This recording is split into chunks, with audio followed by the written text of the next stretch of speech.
যোৱাকালি ৰাতি মই চামাগুৰিত শিঙিমাৰী জিলা পৰিষদ নিৰ্বাচনৰ প্ৰচাৰ চলাবলৈ গৈছিলোঁ। তাতে মই বাখনৰ মাজত মই সৰব হৈ কিবা এটা মোৰ মাজত স্লিপ হৈছিলে। তেতিয়া মই অনুভৱ কৰি লগে লগে মই তেতিয়া আমি ক্ষমা খুজিছিলোঁ বা কৈছিলোঁ যে মোৰ বাখনত কিবা যদি ভুল ত্ৰুটি হৈ থাকে বা যদি মই কোনো স্লিপ হৈছে তেনেহ'লে আপোনালোকে ক্ষমা কৰিব বা আই এম চৰি বুলি তেনেকুৱা মই কৈছিলোঁ। কিন্তু একচুৱেলি তেখেতে দিয়া নাই আৰু মই ভবা নাছিলোঁ মই কথাটো আচলতে মই যিহেতু গভৰ্ণমেণ্টক আমি মানে বিজেপি চৰকাৰক আমি সমালোচনা কৰিবলৈ মানে হৈছিলোঁ। একচুৱেলি মই সেইটো ভাৱ নাছিলে যে মই আহোমসকল বা কামাখ্যা বা লাচিত বৰফুকন তেনেকুৱা কথা মই কেতিয়াও ভবাও নাছিলোঁ। কেনেকুৱা হোৱা নাই আচলতে কেনেকৈ কথাটো ওলাইছে নোলাইছে মই গমেই পোৱা নাছিলোঁ। কিন্তু পিছতে মই লগে লগে তেতিয়াই আমি কৈছিলোঁ যে কথাটো আমাৰ মাজত কিবা ভুল ধৰিছে।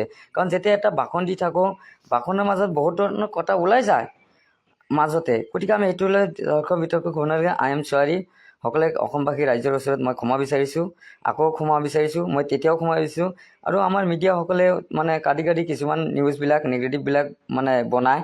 আচলতে মানে টোটেল ভাষণবিলাক বা মই কোন ক্ষেত্ৰত কোৱা হয় না কি একটা উদাহৰণ যদি দিয়া হয় এইটো ক্ষেত্ৰত কিন্তু আমি একচুৱেলি ক'বলৈ কোনো মন্তব্য কৰা নাছিলোঁ। একচুৱেলি আমি এইটো মানে কথাটো কেনেকৈ স্লিপ হৈছে মই গম পোৱা নাছিলোঁ আৰু মই এইটো অনুভৱো কৰা নাই যে মই এইটো স্লিপ হৈছোঁ বুলি। কিন্তু মই পিছতহে গম পালোঁ। কিন্তু তেতিয়া আমি কৈছিলোঁ যে আমাৰ মাজত কিবা যদি ইয়াৰ মাজত কিবা ভুল ত্ৰুটি হয় আপোনালোকে ৰাইজে ক্ষমা কৰিব। মই আৰু সেইকাৰণে মই এতিয়া লাইভত দেখিলোঁ যে বহুত অসমত তুলফাল লাগিছে। আচলতে মই বিজেপি চৰকাৰৰ সমালোচনা কৰা এইটোৱেই কাৰণ যে মই ডিব্ৰু ৰঞ্জন শৰ্মাৰ হৈ যিহেতু আপোনালোকে জানে মই বিজেপিৰ হৈ একমাহ ধৰি নিৰ্বাচন সকলোৱে জানে মই বিজেপিৰ হৈ নিৰ্বাচন প্ৰচাৰ চলাবলৈ গৈছোঁ। কিন্তু আপোনালোকে সকলো ঠাইতে দেখিছে চুকুৱালি সদায় বিজেপিৰ হৈ কাম কৰি আহিছিলে। কিন্তু চুকুৱালিক আজিলৈকে নিজৰ এটা থকা ঘৰ বুলি আজিলৈকে বনাই দিব পৰা নাই। আজি মই নিজে ৰুম ভাড়া থাকোঁ, দুবাৰকৈ মোক জেলত ভৰাই দিলে। গতিকে মই অস্তিত্ব হৈ আছোঁ যে মই এতিয়া কি খাম বা কেনেকৈ চলিম বা কি কৰিম। গভৰ্ণমেণ্টে বহুত ধৰণে সহায় কৰে কিন্তু মই ইমান কষ্ট কৰাৰ পিছতে আমাৰ চৰকাৰে আমাক কোৱা নাই। আমি ডিব্ৰু হৈ আমি গৈছিলোঁ, ডিব্ৰুকে আমি জিকাই আনিছিলোঁ বা ৰাইজে জিকাই আনিছিলে, মোক কথাবিলাক দিছিলে।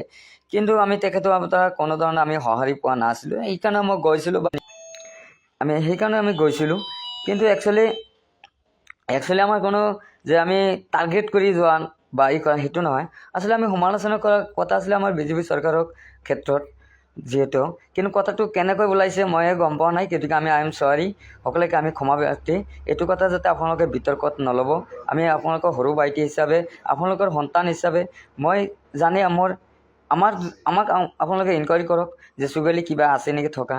মোক চুকুৱালি এজন দুখীয়া বা চুকুৱালিক মাৰিব পাৰে। চুকুৱালি জেলত দিলেও চুকুৱালি এই কথাটো ওলাই নাহিব। যদি মই যি কথাটো কৈছোঁ ক্ষমা বিচাৰিছোঁ, যদি আপোনালোকে ক্ষমা নকৰে তে কোনে ক্ষমা কৰিব।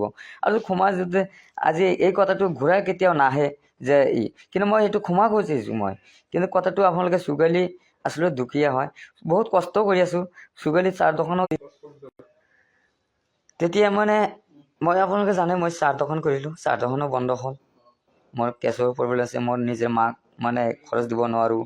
বহুত কষ্টৰ মাজতে আমি জীৱন যাপন পাৰ কৰি আছোঁ। মই বাৰম্বাৰ মাননীয় মুখ্যমন্ত্ৰীক কৈছিলোঁ যে মোক কিবা এটা চাই দিয়ক, কিবা এটা ব্যৱস্থা কৰি দিয়ক। আজিলৈকে আমাক দিয়া নাই। আমাক যিমান য'ত মিটিং হৈছে নিৰ্বাচনী আহিছে লোকসভা মই সকলো ঠাইতে নিৰ্বাচনৰ প্ৰচাৰ চলাবলৈ গৈছিলোঁ। কিন্তু আমাক কোনেও মানে আমাৰ যিখিনি আমাক সহায় দিব লাগিছিল বা যিখিনি সহায় কৰিব লাগিছিল কৰা নাই। তথাপি মই গৈছোঁ। কিন্তু মই ডিব্ৰু তাত গৈছিলোঁ, জিকাইছিলোঁ, কৰা নাই। কিন্তু মইতো চলিব লাগিব বা খাব লাগিব যদি পেট আছে।